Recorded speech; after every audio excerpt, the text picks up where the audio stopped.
this. Perfect. So Propellant Media, we're a digital ad agency. We're based out of Atlanta and Charlotte, North Carolina. I think when you originally come to our website, you'll notice that we really do lead with sort of what we call geofencing advertising. And I think as a marketer, as any organization, what we all care about is how can we get our ad dollars concentrated to those people who either show interest in our product and services, or at one point or another, we're able to get our message directly targeted to those people who are most likely to become a customer.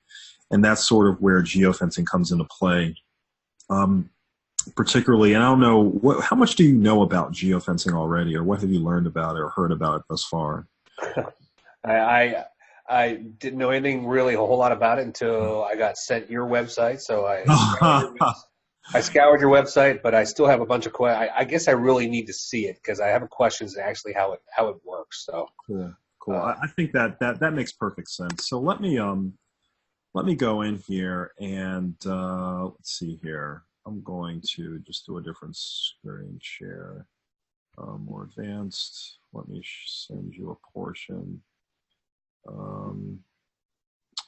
So I think to your point, just being able to actually see it live is what usually makes the biggest difference. So let's do that instead. Let's go into just a random campaign here. Let's take an example. If you had sort of in the perfect world, who would be a building or a location that you would want to get your message directly to? Like all the people that go to this one location, what address would that be? That would probably be the airport. Let's start there. Really, the airport? Okay. Which airport is that? That is, what's the name? Is it Charles Ralston? Charles Henry Ralston Airport. Yeah, 2 words there. There you go. Charles Henry. Rolston. I don't know why it's not pulling up, but let's see if it does it here. Huh. All right. How about St. Croix Airport? St. Croix.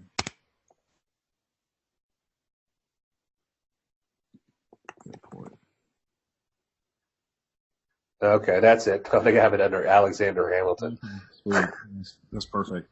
So part of what's nice about the geofencing technology is that we can build a virtual fence just around the individual location, meaning all the people that just came here to the airport.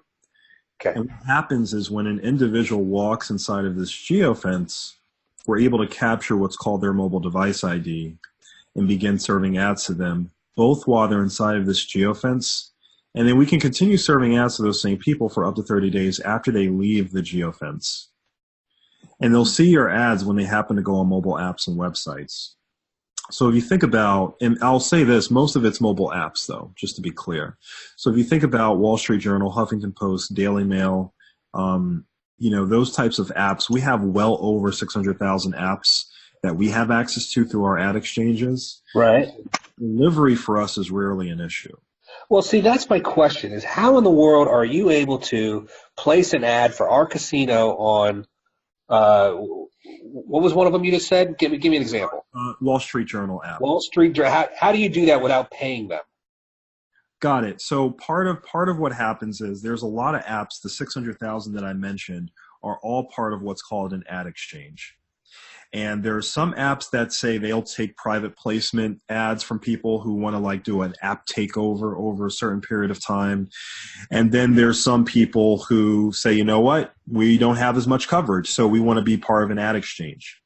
And when you join an ad exchange like the ones we have access to, all the ad buying and selling is done in real time using different data points.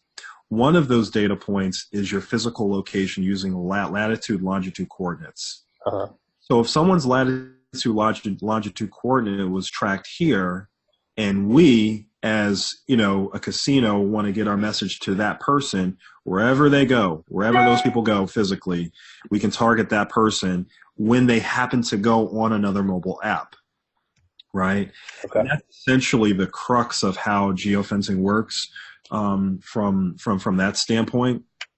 And so, whether it's, what we like to say at Propellant Media is that your physical location can provide some indication of user intent, right?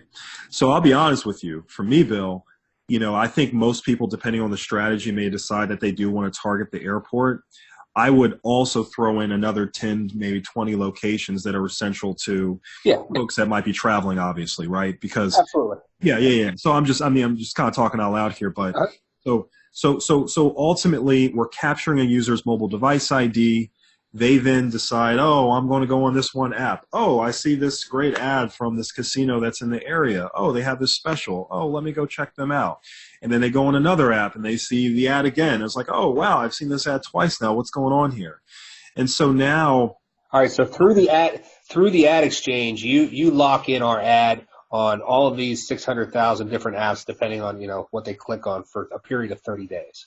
Correct. Okay. Yeah. Now I get it. So yeah. I was never aware of that ad exchange. I didn't know that existed. Yeah, there's a number of them. There's Rubicon. There's AppNexus. There's a ton of different app exchange, not just app, but also mainly website exchanges we have access to that we're able to deliver the ads to, essentially, or through rather. Uh-huh.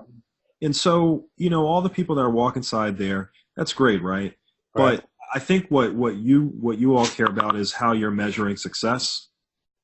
And so part of the way we're able to measure success is by looking at the number of people who actually do in fact go to your casino. So if you don't mind, what's the address to one of your casinos? So 1044 Queen Cross Street. Cross Street. There it is. This one? Yep.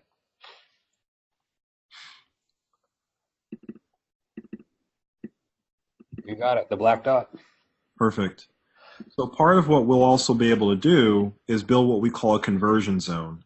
A conversion zone is similarly utilizing the geofencing technology, but instead part of what we're doing is we're trying to get a sense of, the number of people who either saw or clicked on your ads and then came back to your physical location.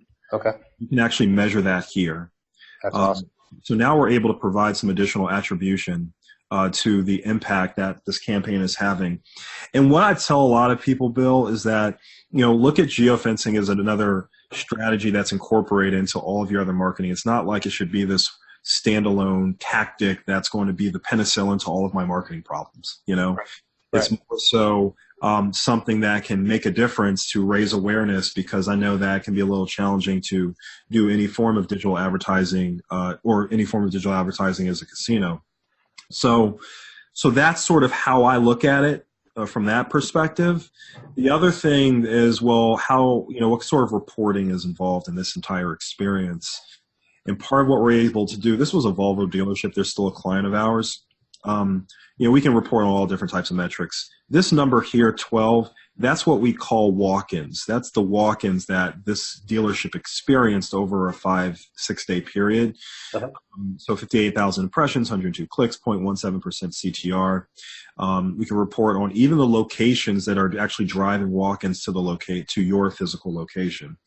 So in this case, we have DCH Honda, Infiniti, Inglewood. You'll notice that some have driven more impressions than others. But what's also interesting here is that you'll notice that DCH Honda, even though they had close to the most impressions and certainly the most clicks, they hardly drove any walk-ins to the Volvo dealership. And it kind of makes sense, right? Someone who's in the market looking for a Volvo may not, or is likely not, to come from a DCH Honda. Right. So in this case, you'll notice that Prestige Motors, some of the folks have in fact driven walk-ins, and we can measure that on and particularly if you have a sense of your overall average customer value, the average spend per person that actually comes inside of your casino, that type of thing. And so there's a lot of good things that we can report on, from that standpoint, but again, including which apps that people have seen or which apps people have actually been on, the creative and the ads that are or are not making a difference for the brand, for the casino itself. So all of these things are areas that is included within our dashboard that we give all of our clients access to. And then I guess the final thing that I'll say, Bill, is, we're not, this isn't the only thing that we do. We do AdWords, we do SEO, we do Facebook, but I say that because it's important to know that you have someone who understands this overall world of marketing, how this fits within the marketing mix.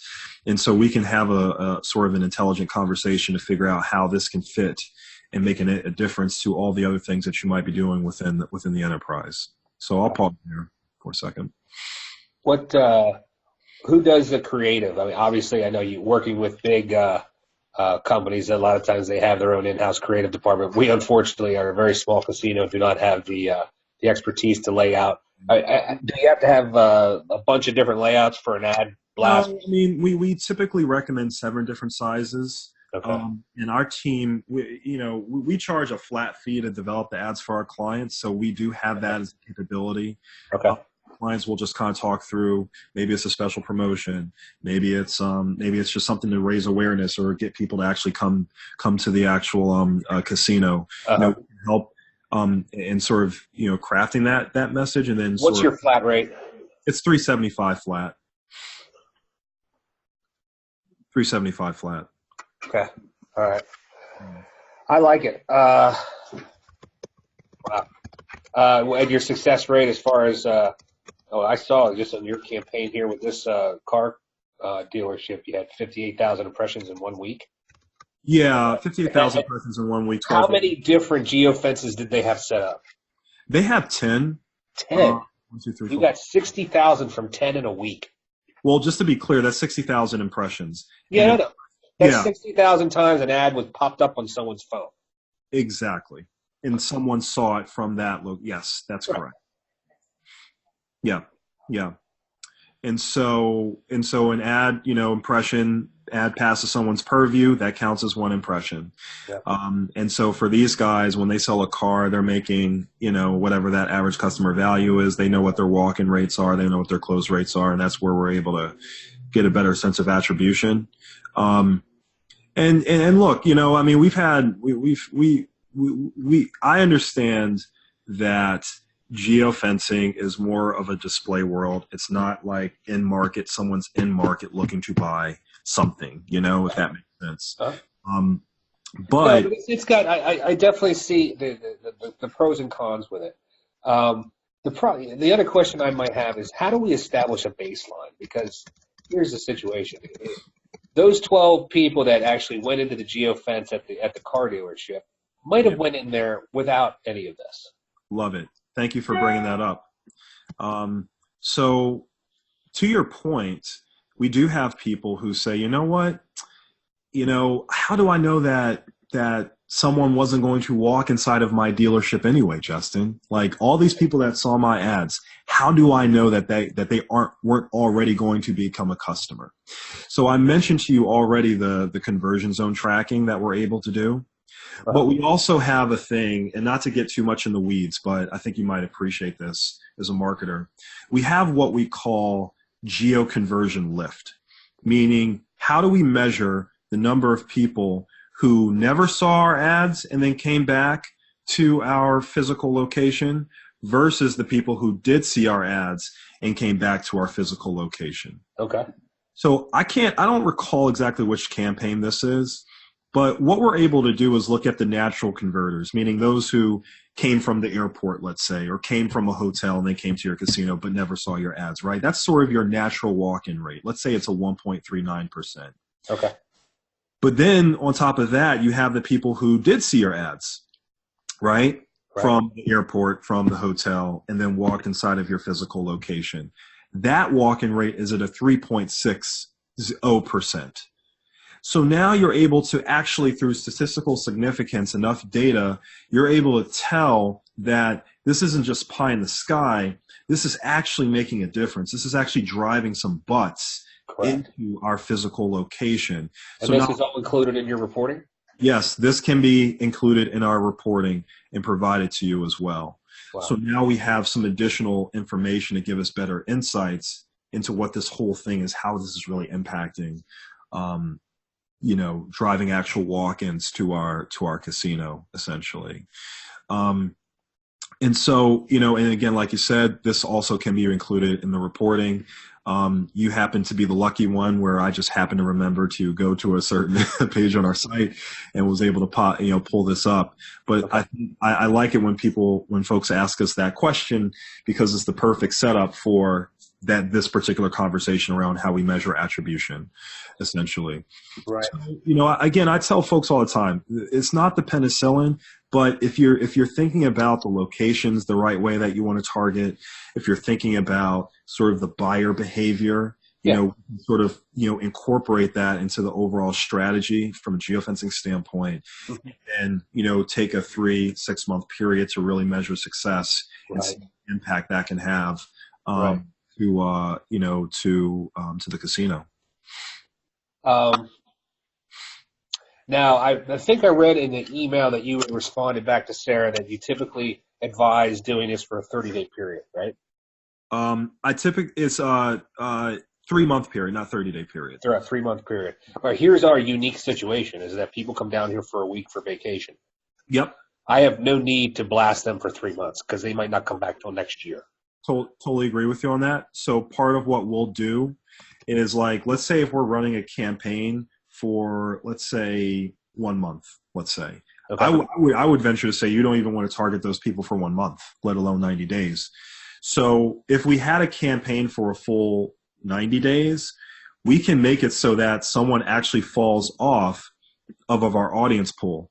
So the people who came inside of this geofence location, here, this recency basically means that we can continue reaching them for 30 days. We can continue reaching them for 2 weeks. We can continue reaching them for 1 week. We have some flexibility. So even though the entire campaign runs for a full 30 days or 90 days, the audience pool can reset after 1 week, essentially. So as soon as that person comes in, 1 week later, they're off the audience pool. They're not receiving ads anymore. Got it. So we do have some flexibility, and that would be part of the strategy that we would put forth with this campaign. Okay. Very good. Very good. I like it. Yeah, great question. I like it. Okay. Let me get back with my team. Okay. Let me figure out the details, and we will contact you. And I don't think it's going to be an issue to go ahead and test this out for a month based on your pricing. Sure. The only thing we might need is, we might have to use your ad creative services, just because we don't have the technical skills down here to create the 7 different types of sizes of ads. But we know what we want to do. We will reach out to you, and probably within a week. Okay, that sounds good. Hey, I appreciate that. Absolutely. Thank you for this. You got a great product here, and thanks for taking the time. I was happy to. Thanks so much. Okay, you take care. Take care. Bye-bye. Right now, there's only like 4 of them, so I wasn't going to grab them, but if they actually go